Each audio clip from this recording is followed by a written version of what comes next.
Good afternoon to all of you. My name is Kai Themel. I'm working at the Public Employment Service at the City of Vienna.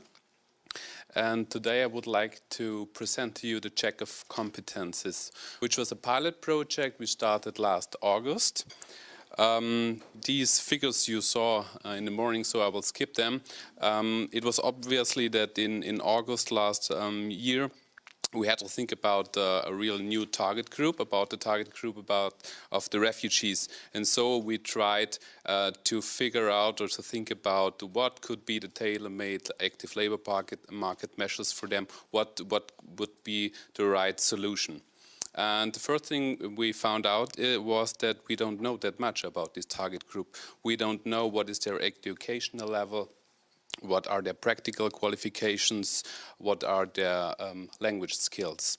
So we decided to start 6 pilot projects, for each of them 150 participants. And we asked 6 different private organizations, training institutes, to implement them for us. We decided to make 2 of these projects only for men, 2 projects only for women, and 2 projects where we mixed the sexes. And we decided to do these projects to supply them in the most frequently spoken mother tongues. So we had 2 projects with trainers which mother tongue is Arabic, 2 in Farsi, 1 in Russian and 1 in French. The first idea was to have 5 weeks. Each participant gets 1 to 2 hours a week biographical interviews. So we asked them, where are you from, where did you go to school, for how long did you go to school, have you studied, what have you studied, have you worked, how long have you worked, where have you worked, had you an own shop, and if you had a shop, were you only the owner, or did you also work at the shop as a salesman or something like that. And at the same time, we mixed it up with 10 hours a week workshops. These workshops are very much about the information about Austrian labor market, what is the education system, what is the social insurance system, how to find a flat, and things like that. During the pilot project, we changed some things. We extended the duration for the women from 5 to 7 weeks, because we found out that 85% of the people that have not worked in the country of origin were women. Despite they are quite high qualified, sometimes also higher qualified than the men. For example, in Iran, more women are studying than men are studying. In Syria, it's quite the same. That's why we decided to give them 2 weeks more of empowerment and to talk about with them why it is useful to work in Austria, what are your benefits, social benefit, pensions, and things like that. And we stopped the project in French because we thought we don't have this demand we thought before we will have. We also decided to divide the sexes. For example, Mr. Becker said in the morning that they have different courses, language courses for men and for women. We don't have this, because we believe that learning German doesn't matter if you're a man or a woman. But in this case, there was this question of empowerment, the workshops. And also another reason is that we have about 80% of the registered refugees are men and only 20% are women. So we would have had groups with 8 women and 2 men. So this would be another problem. And another reason was that, like in Austria, and also from these countries, the sexes of kind of bias where they're used to work. So men are more likely to work as a mechanic or as a carpenter, whereas women are more likely to work as a nurse or a teacher. So when it comes to the practical testing, it's also easier to have this divided. The pilot project ran until April 2016, and now we have a rollout all over Austria, and for Vienna we will have about 6,000 participants until May 2017. We also changed the structure of the projects. We have now 1 project for men older than 18, 1 for men between 18 and 25, and 2 for men older than 25 years. We will not have participants that are younger than 18 because we believe that there is not so much formal qualification and experience that can be checked, and for this target group we have other projects. It's also the reason is because 20 to 25% are women, 20 to 25% are men between 18 and 25 years, and about 50% of the registered refugees are older than 25 years and men. And it is also a question of the difficulties for our counselors, because sometimes it's quite hard for them to find out what is your mother tongue, where do you come from. When there's someone from Afghanistan, he can speak Farsi, he can also speak Pashto, so it's quite difficult for the counselors. So it's easier for the counselors, they only have to look if you're a man or a woman and how old you are. And you also have a difference in the need, because for the women it's more the topic of empowerment, for the young men it will be more the topic of qualification, whereas the older the men get, it will be the question of how can we bring him very fast into the labor market, because when you're 55 to 50 there will not be so much the question about qualification. We had some further adaptations. The Austrian Integration Fund supplies compulsory civic courses or value courses. We have also integrated them into our course. And we developed the reporting, because the private institutions were asked by us write down on a report what are the language skills, higher qualification and things like that. But in the next step we now ask them also to write down the results. So in the first step, what could be the perspective for the person today, as what would the person be able to work today, and what can be a perspective within 1.5 years or 2 years. So does it make sense to go into a qualification with this person, which has to be finished with 1.5 or to 2 years, because the first question we get asked by politicians is how long will it take them to integrate them into the labor market, and they will not don't want to hear an answer which is more than 2 or 3 years. So we have to focus our budget really on people where we think the qualification will not last longer than 2 or 3 years. And we try to get better in the reporting on the testing of the practical qualifications. It is like in Germany, where Austria has a very standardized labor market, and the company asks for the apprenticeship certificate. And as we know, the countries of origin are very spread, so you don't have vocational educational training standardized, and you don't get certificates at all. So we decide that if a person has experience made abroad and wants to stay in this profession in Austria, and it is likely that he will find a job in Austria in this profession, we will send him to another training institute or to a private company where they can test them. Because the private institutes that make the competence checks for us cannot check every profession that exists. So they are free to send the participant to another training organization which has a focus on a certain vocational educational training, or also to send them to private institutions or private companies where they can be tested. This is going to be a first testing, and the result can be the person has no skills at all, has a little bit skills, has more skills, or has a lot of skills.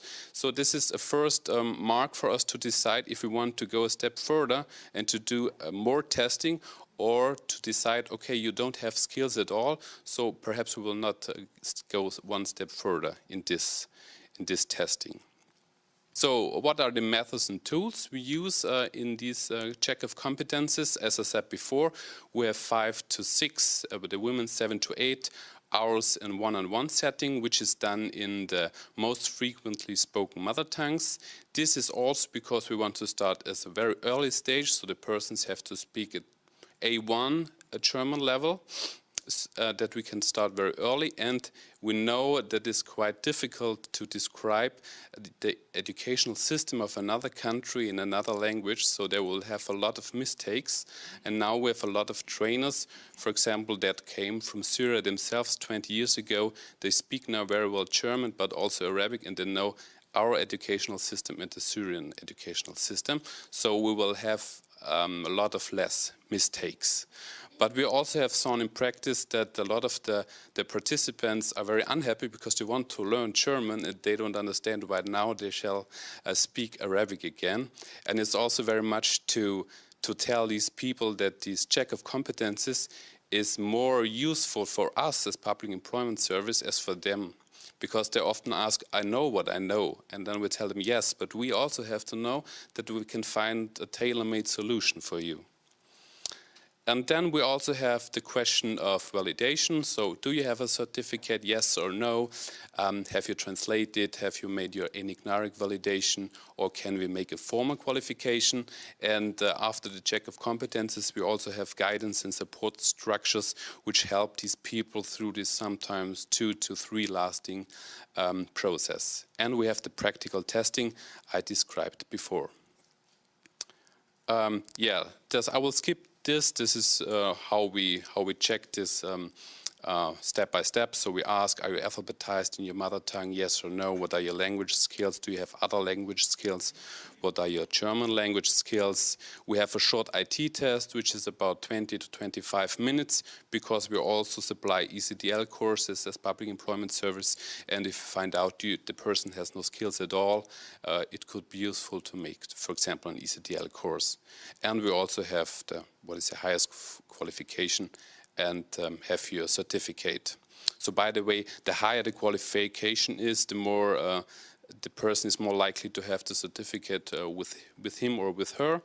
And there's also a difference between the countries. So from Syria, about 20 to 30% have certificates brought to Austria.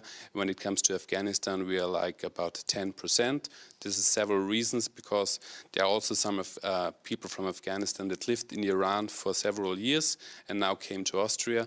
And in the process of asylum, they say sometimes that they come directly from Afghanistan because they're more likely to get recognized. So we know that they have sometimes certificates, but for several reasons, they will not show them to us.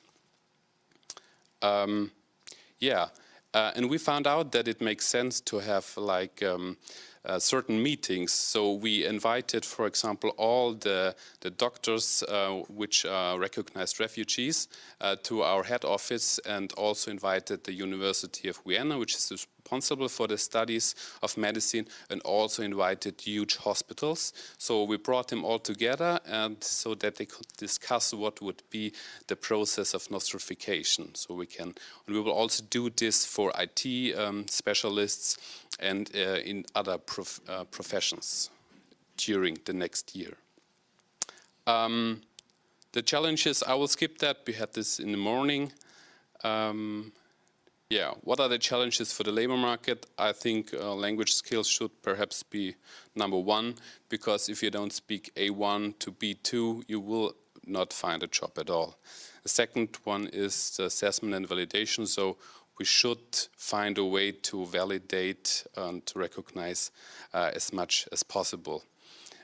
In Austria, it's like we have more the way to say, we test you and we will find out, do you have 60 or 70% that you need to pass your apprenticeship exam, and we will try to supply as flexible as possible the 30% that you need to finish the certificate exam, because sometimes to recognize what you have already lasts the same time as to say, okay, where are you? You have 70% of this apprenticeship. We help you to finish the Austrian apprenticeship exam. Is sometimes the same time as you need to validate or to recognize these things.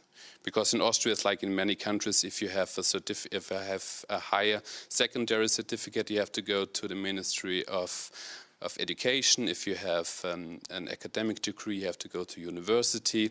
And if you have a vocational educational training, you have to go to the Ministry of Economics. So you have several different organizations which are responsible, and can be a very long-lasting thing. I also was asked to 1 minute, that's the last slide. Key questions for the future. I think it should be to find a balance between the quality and the speed of the validation, because I think we have to get faster, but we also have to look to keep the standard of each country. And the other question is, how can we supply tailor-made qualifications in the field of VET, and also how can we combine them? For example, we try to send everyone to a German course from A1 to A2 that can last for half a year or nearly 1 year. And then we try, because these German courses are 15 hours a week, to try to combine them with a competence check. There's 11 hours, then he has for a time 26 hours a week. Then we can combine it with on-the-job training, and then we combine it with something else, so that we can finish this within a year or so. And the last point is what presented before the colleague from the Bundesagentur für Arbeit, is that we have to get more web-based, because if we have these tools, it doesn't matter if we test 1,000, 10,000 or 100,000 persons, it's always the same. And the other huge advantage is you can skip languages very fast. They can make the test in Arabic, and then you can switch to your own language to see what are the results. Yeah, so I'll skip that. Thank you.